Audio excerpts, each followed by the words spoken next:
कृष्ण को तो एक काल्पनिक बताती हैं। ब्रह्मा कुमारियां ना मोक्ष मानती हैं, ना मुक्ति मानती हैं, ना निर्वाण मानती हैं। तो अब प्रश्न ये उठता है कि भैया फिर ये मानती क्या है? तो ब्रह्मा कुमारियां बस एक आदमी को मानती हैं और एक ही आदमी की मानती हैं और वो आदमी है लेखराज कृपलानी। ब्रह्मा कुमारियां जिसे ब्रह्मा बाबा कहती हैं वो कोई और नहीं है, वो लेखराज कृपलानी ही है। ब्रह्मा कुमारियां जिसे शिव बाबा कहती हैं वो भी कोई और नहीं है, वो भी लेखराज कृपलानी की ही एक कल्पना है। और ब्रह्मा कुमारियां जिसे मुरली कहती हैं वो मुरली भी कुछ और नहीं है, वो भी लेखराज कृपलानी की बातें ही हैं। तो ब्रह्मा कुमारी संप्रदाय में जो भी कुछ है वो बस लेखराज कृपलानी ही है। तो कौन है ये लेखराज कृपलानी? क्या है इस आदमी का इतिहास और क्या है इस आदमी की विचारधारा? चलिए जानते हैं और शुरुआत करते हैं इतिहास से। ये उस समय की बात है जब हिंदुस्तान अंग्रेजों का गुलाम था, जब हिंदुस्तान की अधिकतर आबादी या तो कम पढ़ी लिखी थी या अनपढ़ थी, और अगर बात स्त्रियों की जाए तो उनका तो और भी बुरा हाल था। तो ऐसे अशिक्षित माहौल में सन 1876 को हैदराबाद सिंध में एक बच्चा जन्म लेता है। उनके शरीर में लेखराज कृपलानी की आत्मा आती थी और ब्रह्मा कुमारियों को मुरली सुनाती थी, अव्यक्त मुरली। तो ये है लेखराज कृपलानी का जीवन चरित्र, ये है ब्रह्मा कुमारियों का इतिहास। तो चलो, हमने इतिहास तो जान लिया, अब चर्चा करते हैं विचारधारा की। आखिरकार ब्रह्मा कुमारियों की विचारधारा क्या है? और जाहिर सी बात है, जो लेखराज कृपलानी की फिलॉसफी थी वही ब्रह्मा कुमारी की विचारधारा है। तो लेखराज कृपलानी की फिलॉसफी क्या थी, क्या थी उसकी थ्योरी? तो लेखराज कृपलानी की थ्योरी थी ड्रामा थ्योरी। लेखराज कृपलानी के हिसाब से ये दुनिया बस 5,000 साल पुरानी है। ये दुनिया 5,000 साल का एक बना बनाया ड्रामा है। इसमें हर घटना 5,000 साल बाद हूबहू रिपीट होती है। मतलब जो भी अब यहाँ हो रहा है, आज से 5,000 साल पहले भी ये सब हुआ था और आज से 5,000 साल बाद भी ये सब हूबहू रिपीट होगा। तो ये थ्योरी है लेखराज कृपलानी की। इस थ्योरी के हिसाब से मात्र 5,000 साल में 4 युग खत्म हो जाते हैं। सतयुग, त्रेता, द्वापर, कलयुग, चारों युग 5,000 साल में खत्म हो जाते हैं। जब कलयुग खत्म होता है तो लेखराज कृपलानी जन्म लेता है, फिर वो ब्रह्मा बाबा बनता है और फिर वो सतयुग की स्थापना करता है। और ये काम हर 5,000 साल बाद होता रहता है, होता रहता है, होता रहता है। तो ये है लेखराज की ड्रामा थ्योरी। तो अब यहां एक प्रश्न पैदा होता है कि अगर ये बात सही है कि मात्र 5,000 साल में चारों युग खत्म हो जाते हैं, 1200 साल पहले, 1300 साल पहले महाभारत का युद्ध हुआ होगा। आज से लगभग 2,500 साल पहले थे, उसी समय पर राम पैदा हुए होंगे, राम और रावण का युद्ध हुआ होगा। और जैसा कि इतिहास हमें बताता है कि ऐसा कुछ भी नहीं हुआ, तो फिर इस हिसाब से तो ये ड्रामा थ्योरी गलत हुई कि नहीं हुई? तो ब्रह्मा कुमारियां कहती हैं कि नहीं, ड्रामा थ्योरी गलत नहीं है। गलत है महाभारत, गलत है राम और रावण का युद्ध। इनके हिसाब से ऐसा कुछ भी नहीं हुआ था। तो अब एक प्रश्न पैदा होता है कि अगर महाभारत कभी हुआ ही नहीं था, कृष्ण कभी पैदा हुए ही नहीं थे, तो फिर गीता किसने कही? अब चूंकि गीता कृष्ण ने कही है, तो फिर इस लॉजिक के हिसाब से ये ड्रामा थ्योरी गलत हुई कि नहीं हुई? तो ब्रह्मा कुमारियां कहती हैं कि नहीं, ड्रामा थ्योरी गलत नहीं है। गलत ये बात है कि गीता कृष्ण ने कही थी। गीता कृष्ण ने नहीं कही थी, गीता तो शिव ने कही थी। और ध्यान रखना, ये शिव भगवान शिव नहीं है, ये है शिव बाबा, लेखराज कृपलानी की कल्पना। तो ब्रह्मा कुमारियों के हिसाब से गीता शिव बाबा ने कही है। चलो जी, मान लिया कि महाभारत झूठ है, रामायण में जो राम और रावण का युद्ध है वो भी झूठ है। ये भी मान लिया कि गीता कृष्ण ने नहीं कही, शिव बाबा ने कही है। लेकिन ये बात तो मानोगे ना कि 84 लाख योनियों में आत्मा को भटकना पड़ता है, तब जाकर कहीं उसे मनुष्य जन्म मिलता है। और अगर आत्मा 84 लाख योनियों में भटकी और एक एक योनि का हमने एक एक साल भी काउंट किया, तो 84 लाख साल हुए कि नहीं हुए? तो फिर ये 5000 साल वाली थ्योरी, ड्रामा थ्योरी, फेल हुई कि नहीं हुई, गलत हुई कि नहीं हुई? तो ब्रह्मा कुमारियां कहती है कि नहीं, ड्रामा थ्योरी गलत नहीं है। गलत है ये 84 लाख योनियों में भटकने वाली बात। ब्रह्मा कुमारियों के हिसाब से आत्मा 84 लाख योनियों में नहीं भटकती, वो बस 84 जन्म लेती है। इनके हिसाब से हर योनि की आत्मा अलग होती है। आदमी की आत्मा अलग है, कुत्ते की आत्मा अलग है, मच्छर की आत्मा अलग है, सबकी आत्मा अलग है, और कोई भी आत्मा किसी दूसरी योनि गलत है। लेकिन मोक्ष तो गलत नहीं है, निर्वाण तो गलत नहीं है, मुक्ति तो गलत नहीं है। आज तक जितने भी हमारे साधु संत ऋषि मुनि बुद्ध तीर्थंकर हुए हैं, उन्होंने जो मोक्ष पर जोर दिया है, उन्होंने जो हमसे ये कहा है कि मानव जीवन का परम लक्ष्य मोक्ष ही है, निर्वाण ही है, मुक्ति ही है, ये तो गलत नहीं है। और अगर ये बात सच है, तो फिर तो ये 5000 साल वाली ड्रामा थ्योरी गलत हुई कि नहीं हुई?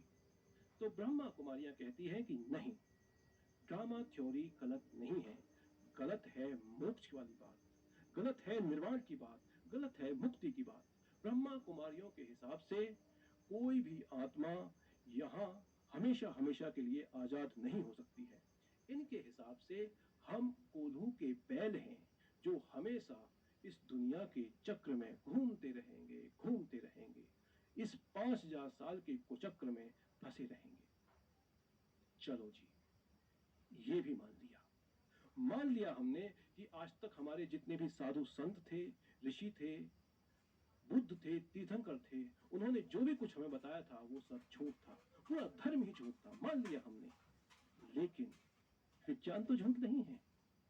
आज से 5000 साल पहले जो विज्ञान सिंधु घाटी की सभ्यता की बात करता है, उससे पहले मेसोपोटामिया की सभ्यता की बात करता है, उससे पहले लाखों साल पहले स्टोन एज की बात करता है, और उससे भी करोड़ों साल पहले डायनासोरों की बात करता है, जिनके आज हमें अवशेष मिलते हैं, वो प्रमाण तो गलत नहीं है। कैसे गलत हो सकते हैं? वो प्रमाण हमसे ये चीख चीख कर कह रहे हैं कि ये 5000 साल वाली ड्रामा थ्योरी गलत है, झूठ है, सफेद झूठ है।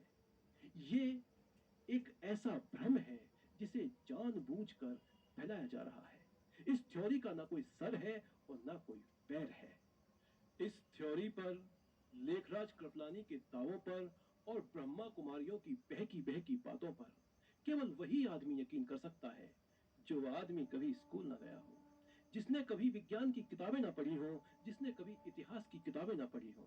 या फिर वो आदमी यकीन कर सकता है जिसने सब पढ़ा हो, जो सब जानता हो, जो सब जानने के बाद भी जानबूझकर अपने निहित स्वार्थों के लिए इस अंधविश्वास को फैला रहा हो। तो मोरल ऑफ द स्टोरी क्या है? मोरल ऑफ द स्टोरी यही है कि अंधविश्वास हटाओ और धर्म को बचाओ। जितना हो सकता है इस वीडियो को शेयर करो, जानकारी को साझा करो, क्योंकि कहते हैं ना कि जानकारी ही बचाव है। जय श्री राम। ओम शांति। मैं बीके पंकज हूँ, ब्रह्मा कुमार हूँ। मैं 10 साल से संस्था में जुड़े हुए हूँ। मैं पूरा जो इस वीडियो में, पहले वीडियो में आप लोग देख रहे थे, वो जो बता रहे थे, वो लोग हम सब जानते हैं जो कुछ भी हुआ है, क्योंकि हिस्ट्री जो ब्रह्मा कुमारी का जो हिस्ट्री है शुरुआत से लेकर, वो इंटरनेट में दिया हुआ है, कोई बकवास नहीं है। और जो 5000 का जो ड्रामा है उन्होंने जो बताई है, करोड़ों जो साल है बताई है साइंटिस्ट का जो है, कुछ नहीं प्रमाण है। जैसे 5000 साल में थोड़ा सा जुक्ति आते हैं, 5000 साल का ड्रामा सच है, मगर जो कोटि कोटि साल जो हुआ है, जो साइंटिस्ट बताते हैं, कोई लोग बताते हैं जो सो, वो जो उसका कुछ प्रूफ नहीं है, वो पूरा अंदाज में वो कहते हैं। क्योंकि कोटि कोटि साल से अगर इंसान होती तो आज अभी 800 करोड़ कोटि आत्मा है, 800 कोटि इंसान है दुनिया में, फिर भी कोटि कोटि साल से अगर चलेगा इस ड्रामा, तो मान लीजिए तो 800 कोटि का पूरा कितना लाखों कोटि भी इंसान बांध सकते थे अभी। ये सोचने की बात है। वो बताई है, जो लोग पढ़ाई किए नहीं है वो लोग इस बात को मानेंगे, मगर मैं सोचता हूँ उनका ही तो पढ़ाई किए नहीं होगी, क्योंकि उसका दिमाग थोड़ी कम है। क्योंकि अच्छी से समझना चाहिए, क्योंकि अभी 800 कोटि इंसान है दुनिया में, और फिर कोटि साल पहले अगर सृष्टि रचना होगी और कोटि साल से अगर इंसान होगी तो फिर कितने बढ़ सकते थे अभी। ठीक है, वो थोड़ा उनके उनके जो पॉइंट्स है वो उसमें बताइए, और आप लोग भी थोड़ा सोच लीजिए। कोटि कोटि साल चला गया तो इंसान कितना होने वाला था, फिर आगे भी कोटि कोटि साल अगर चलेगा तो फिर कितना इंसान बढ़ेगा। ठीक है, फिर मैं भी सृष्टि चक्र का थोड़ा सा ड्रामा आप लोगों को देता हूँ। ओम शांति। सृष्टि चक्र वर्ल्ड ड्रामा व्हील के विषय में बताएंगे कि सृष्टि नाटक का रचयिता और निर्देशक कौन है। आप इस चित्र में देखते हैं, सृष्टि के मध्य भाग में एक स्वास्तिक का चिन्ह बना हुआ है, जिसमें लिखा है सतयुग, त्रेता युग, द्वापर युग, कलयुग। स्वास्तिक इस चक्र को बराबर 4 भागों में बांटता है। इस संदर्भ में हम आपको रामायण का एक चौपाई का प्रसंग सुनाते हैं, जिसमें आता है, आकर 4 लख 84 जीव भ्रमत महत है अविनाशी। आकर घर को कहा जाता है 4 घर, आकर 4 घर। जीव माना शरीर, अविनाशी आत्मा इस शरीर को धारण करके इसमें 84 का चक्र लगाती है। लख माना देखना, 84 माना 84 जन्म लेना। तो इस प्रकार से ये एक नेचुरल साइकिल है, एक प्राकृतिक नियम के तहत ये सब चलता है। आप देखेंगे इस सृष्टि के अंदर और भी अनेक सर्कल हैं, जैसे दिन का सर्कल है, सुबह दोपहर शाम रात 4 प्रहर होते हैं। रात्रि के बाद पुनः सुबह होती है और उसका टाइम फ्रेम है 24 घंटे। उसी प्रकार ऋतुओं का साइकिल है, सर्दी, गर्मी, बरसात, बसंत, ये चक्र चलता है और चक्र की अवधि है 365 दिन। उसी प्रकार से मनुष्य की आयु का है, मनुष्य का जितनी भी आयु है उसमें वो 4 अवस्थाओं से गुजरता है, बाल्यावस्था, युवावस्था, प्रौढ़ावस्था और वृद्धावस्था। और उसकी भी एक अवधि होती है, हर व्यक्ति की उम्र होती है, जितना भी वो 80, 90, 100 साल जीता है। तो ये चक्र बहुत ही सुंदर एक सिस्टेमेटिक तरीके से बना है, और चक्र सतो रजो तमो इन 3 अवस्थाओं से गुजरता है। इस चक्र के द्वारा आप देखेंगे, इस चक्र में 4 युग हैं, तो निश्चित ही उन 4 युगों की अवधि भी होनी चाहिए। तो प्रत्येक युग 1250 वर्ष का है, एक युग की अवधि 1250 वर्ष होती है। और इस चक्र में सतयुग, त्रेता युग को स्वर्ग काल कहा जाता है सृष्टि का, द्वापर कलयुग को नरक काल कहा जाता है। शास्त्रों में भी इसका वर्णन मिलता है, ब्रह्मा का दिन और ब्रह्मा की रात। अर्थात ब्रह्मा का दिन माना सतयुग, त्रेता युग, जहां पर सृष्टि में संपूर्ण सुख होता है, दुख का नामो निशान नहीं होता। और ब्रह्मा का रात अर्थात द्वापर कलयुग, जहां पर कलयुग के अंत तक आते आते आत्माएं दुखी और अशांत हो जाती हैं। द्वापर युग से अनेक धर्मों का आना इस सृष्टि पर आरंभ होता है। सतयुग त्रेता में सिर्फ एक धर्म, एक भाषा, एक कुल होता है, इसलिए इसको द्वैत समय कहते हैं। सृष्टि नाटक में हर एक आत्मा एक निश्चित समय पर परम धाम से सृष्टि रूपी रंगमंच पर आती है। सबसे पहले सतयुग त्रेता युग के अंदर आती है, और इन 2 युगों में संपूर्ण सुखमय सृष्टि होती है। इसको आदि सनातन देवी देवता धर्म कहा जाता है। अन्य धर्म वंशों की आत्माएं यहाँ पर नहीं आती, वे परम धाम में ही रहती हैं।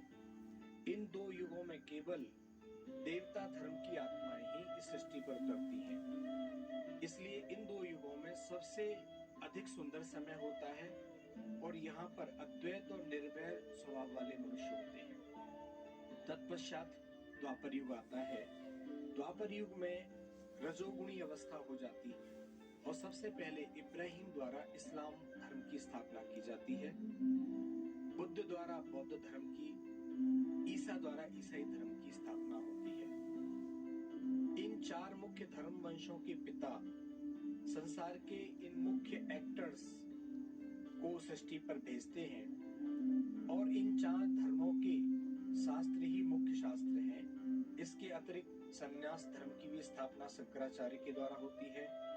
मोहम्मद के द्वारा मुस्लिम धर्म वंश की स्थापना होती है और गुरु नानक द्वारा सिख धर्म की स्थापना इस सृष्टि रंगमंच पर होती है।